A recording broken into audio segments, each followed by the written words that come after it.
Why the gods trusted Hermes with their darkest secrets. In a world where even Zeus, the so-called king of the gods, couldn't keep a secret from Hera for more than 5 minutes, how did Hermes the mischievous trickster become the one being Olympus trusted with its most dangerous whispers? Think about it. Mount Olympus wasn't just a divine kingdom. It was the original reality show, a cosmic soap opera with thunderbolts and better lighting. Zeus was always sneaking off to chase some nymph or mortal. Hera was plotting her next round of revenge like a queen with a centuries-long grudge. Aphrodite? She was balancing lovers with the precision of a circus juggler on triple espresso. And yet in the middle of all this chaos, when the gods needed someone to carry a secret so heavy it could topple kingdoms and unravel pantheons, they turned to the same god who once stole his brother's cattle while still in diapers. Hermes, the god of thieves, merchants, travelers, and liars. The divine equivalent of that one friend who always knows a guy, always has a plan, and somehow manages to get away with everything.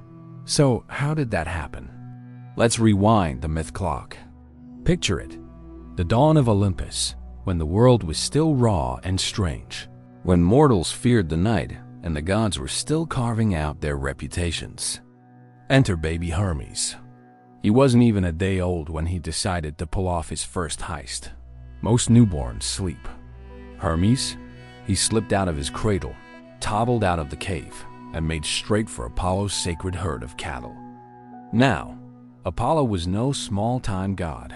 He was radiant, terrifying, his temper sharper than the sun itself. His cattle were his pride, but Hermes didn't just steal them. He reinvented theft. He made them walk backward, disguising their tracks, covering his own with clever tricks. To top it off, he found a tortoise, gutted the shell, strung it with sinew, and invented the lyre because apparently grand larceny wasn't enough. He needed to create an instrument too. When Apollo inevitably caught up, fire practically pouring from his eyes, Hermes didn't cower. He didn't grovel. He looked Apollo in the face, grinned, and handed over the lyre. That tiny gesture flipped the script. Apollo's rage melted into admiration. Suddenly, this wasn't just a thief, it was a negotiator, a charmer, a strategist. In one move, Hermes proved 3 things. He had the cunning to attempt the impossible, the wit to talk his way out of disaster, and the sense to stop before pushing too far. Olympus noticed, and that day, a reputation was born. But trust isn't built on a single heist. It's earned over centuries, over countless trials. And Hermes kept proving himself. Whenever Zeus needed a message delivered without drama, Hermes was the one. Remember Odysseus trapped on Calypso's island? Who did Zeus send? Not Athena, though she loved the man. Not Apollo, whose temper might have sparked war.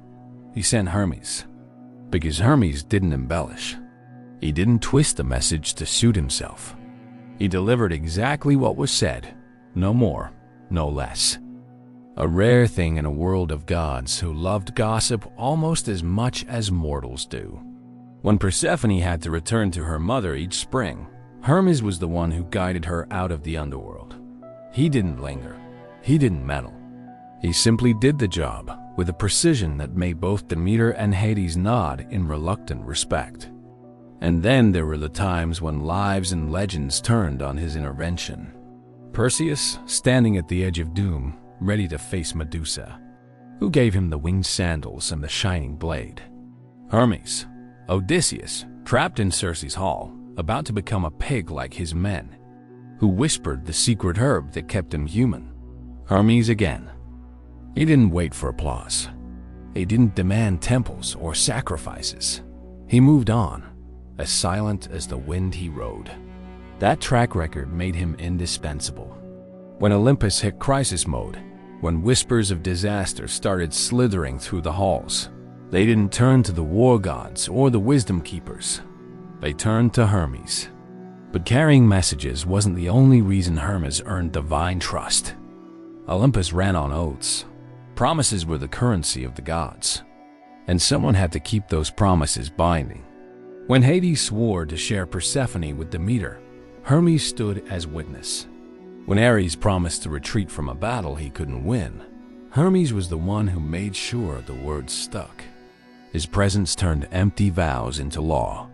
He was the divine notary of Olympus, his staff a seal of truth. And then there was his role no god envied, the psychopomp, the guide of souls. Kings, beggars, heroes, cowards, every mortal eventually found Hermes waiting at the crossroads. He walked them past Cerberus, ferried them across the Styx, delivered them to their eternity. He saw humanity at its most fragile, its most raw. He watched as mortals begged, cursed, wept, and surrendered. And yet, he never gossiped, never broke that silence. If you can hold the secrets of millions of souls, what's a little divine scandal? Look closer at his symbol, the caduceus. Two serpents entwined, wings lifting the staff skyward. It wasn't just decoration. It was a promise. Chaos and order, opposites entwined, balanced in one hand. Hermes wasn't just a trickster. He was balance incarnate. He could hold contradictions without letting either escape. When he handed that staff to Apollo in their youth, it wasn't just a peace offering. It was a declaration.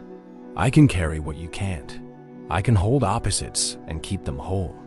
That symbol became his signature. If anyone could carry the god's secrets without dropping them, it was the man with the staff of balance. And maybe that's the real truth about Hermes. He wasn't like the others. He didn't crave the throne like Zeus. He didn't hunger for vengeance like Hera. He didn't demand worship like Apollo or Aphrodite. He just wanted to move, to travel every road, to know every hidden path, to feel the pulse of mortal and mortal worlds alike. When you live between realms, between heaven and earth, between life and death, trust isn't optional. It's survival. And Hermes mastered it. That's why, even today, his image lingers. On postal trucks, on hospitals, on every symbol of messages and healing. Not because of his speed, but because of his trust. Because in a pantheon built on betrayal, one trickster became the vault. Swift, silent, and unbreakable. So next time you picture Hermes with his winged sandals and sly grin, remember, he wasn't just the god of thieves. He was the god who could be trusted with the end of the world tucked in his satchel. And that, perhaps, was his greatest trick of all.